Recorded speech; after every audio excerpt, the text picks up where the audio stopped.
اللہ ولی الذین آمنوا یخرجہم من الظلمات الی النور.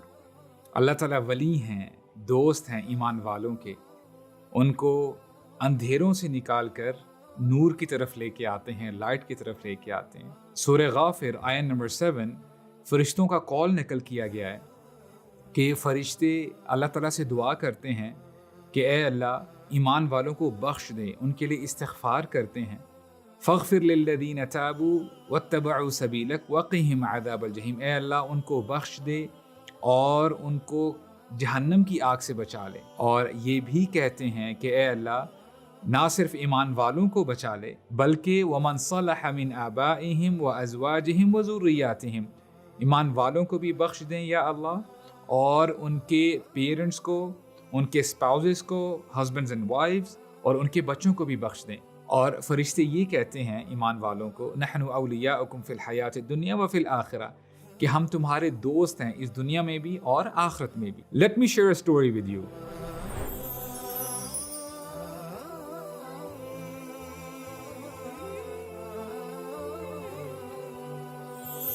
It's a true story and perhaps it's a strange one. پہلے ہی میں ڈسکلیمر دے دوں, we are not going to take out any Islamic ruling out of it. ہمارے بائکنگ ٹرپ جاتے رہتے ہیں ٹو دی ناردرن ایریاز, اور اسی طرح کی ہم ایک گیدرنگ میں بیٹھے تھے جہاں پہ ایک بھائی ہمارے ساتھ بیٹھے ہوئے تھے, and he was around 50 years of age and financially stable ماشاء اللہ. تو وہ اپنا واقعہ سناتے ہیں, کہتے ہیں کہ ایک دفعہ میں ایسے ہی ٹرپ پہ نکلا ہوا تھا اور I was sitting for a cup of coffee, تو ساتھ ہی میں دیکھتا کیا ہوں کہ ایک روم سے ایک جاپنیز نکلتے ہیں. He was a smart person.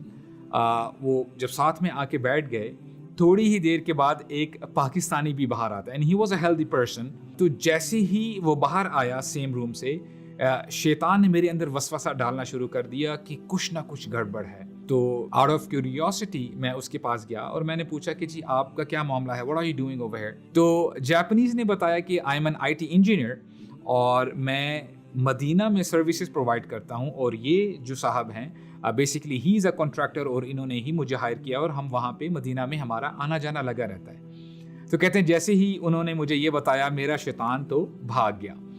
تو یہاں پہ ایک لیسن جو میں نے سیکھا کہ we don't have to be judgmental, کہ ہم بہت جلدی بدگمانی کی طرف چلے جاتے ہیں. اللہ تعالیٰ فرماتے ہیں کہ بدگمانی یہ گناہ کی طرف لے کے جاتی ہے, اور مجھے تھوڑی سی امبیرسمنٹ بھی ہوئی کہ ایسا نہ ہو کہ یہ لوگ مجھ سے یہ پوچھ لیں کہ کیا آپ مدینہ گئے ہیں, حالانکہ میرے پاس پیسہ سب کچھ تھا لیکن میں ابھی تک مدینہ نہیں گیا تھا, مجھے مکہ میں جانے کا موقع نہیں ملا. Perhaps I did not think about it.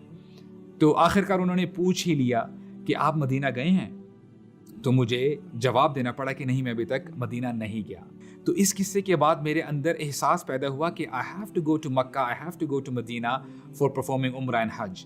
مدینہ جانے کے احساسات ابھی میرے دل میں چل ہی رہے تھے کہ کچھ دنوں کے بعد, چونکہ یہ پنجاب میں رہتے تھے, کہتے ہیں کہ مجھے اسلام آباد آنا پڑا اپنی گاڑی کی جو رجسٹریشن کارڈ ہے اس کو رینیو کروانے کے لیے. تو اس بار میں نے سوچا کہ میں اپنی گاڑی میں جانے کی بجائے بس میں جاتا ہوں. اور پھر یہ جب بس میں داخل ہوتے ہیں دیکھتے کیا ہیں کہ ان کی سیٹ کے پاس ایک بزرگ بیٹھے ہوئے ہیں. He was wearing white clothes, shining clothes, ان کی سفید داڑھی ہے, سفید ٹربن ہے, اور ان سے پرفیوم کی اسمیل بھی آ رہی ہے. تو میں جنرلی بیٹھ جاتا ہوں اور میں نے بک ریڈنگ سٹارٹ کر دی. اور جب ہم آدھے راستے پر پہنچے بھیڑا کی طرف, میں نکلتا ہوں, آئی ڈڈ سم شاپنگ, اور میرے ذہن میں خیال ہی نہیں رہا کہ میں تو بس میں آیا ہوں. اور جب میں نے باہر آ کے دیکھا بس واز ناٹ دیئر, اور بس دور جا کے کھڑی ہوئی ہے. تو پھر میں بھاگتا بھاگتا بس کی طرف جاتا ہوں اور دیکھتا کیا ہوں کہ ان بزرگ نے سب کو روک کے رکھا ہوا ہے کہ جی آپ نہیں جا سکتے, میرا ساتھی ابھی تک آیا نہیں ہے. تو میں نے آتے ہی ان بزرگ کا شکریہ ادا کیا, and we sat down and we started talking. اور پھر وہ بزرگ اپنے بارے میں بتاتے ہیں کہ جی میں مدینہ میں رہتا ہوں اور میں مسجد نبوی میں ایز اے کلینر کام کرتا ہوں, اور اپنا نام بھی بتاتے ہیں اور جہاں پہ وہ رہتے ہیں اس کا بھی نام بتایا. تو مجھے پھر تھوڑی سی امبیرسمنٹ ہونے لگی کہ ایسا نہ ہو کہ یہ بزرگ بھی مجھ سے پوچھ لیں کہ کیا آپ نے مدینہ وزٹ کیا ہے. تو آخرکار بزرگ پوچھ ہی لیتے ہیں, اور میں نے سر جھکا کر کہا کہ میں ابھی تک مدینہ نہیں جا پایا. تو ان بزرگ نے مجھے تسلی دی کہ تم بہت جلدی مدینہ جاؤ گے. اور میں پھر جب اترا بس سے وہ اپنے راستے پہ چلے گئے اور میں پھر اپنے کام کی طرف چلا گیا. اور جب میں کام کر کے واپس آیا شام کو, تو سرپرائزنگلی ہوا کیا کہ میرے فادر نے مجھے اپنے روم کی طرف بلایا. کہتے ہیں کہ بیٹا you have to pack up your bags, we are going for عمرہ. اور میں بڑا سرپرائز ہوا کہ ابھی صبح ہی یہ واقعہ ہوا اور ابھی مجھے خوشخبری مل رہی ہے. اور پھر ہم ایونچولی مدینہ پہنچ ہی گئے. اور وہاں پہ جتنے لوگ تھے مسجد نبوی میں نے ان سے پوچھنے کی کوشش کی ان بزرگ کے بارے میں, ان کا نام بھی بتایا, ان کی ڈسکرپشن بھی بتائی, لیکن انہوں نے مجھے کہا کہ ایسا بندہ, اس حلیے کا بندہ یہاں پہ نہیں رہتا. اور میں نے اس کے بعد ملٹیپل ٹائمز عمرے کیے لیکن اس بندے کا کچھ بھی پتہ نہیں چل سکا. اور جب یہ سٹوری اپنی بتا رہے تھے, he raised his head and he had tears in his eyes in the end of the story.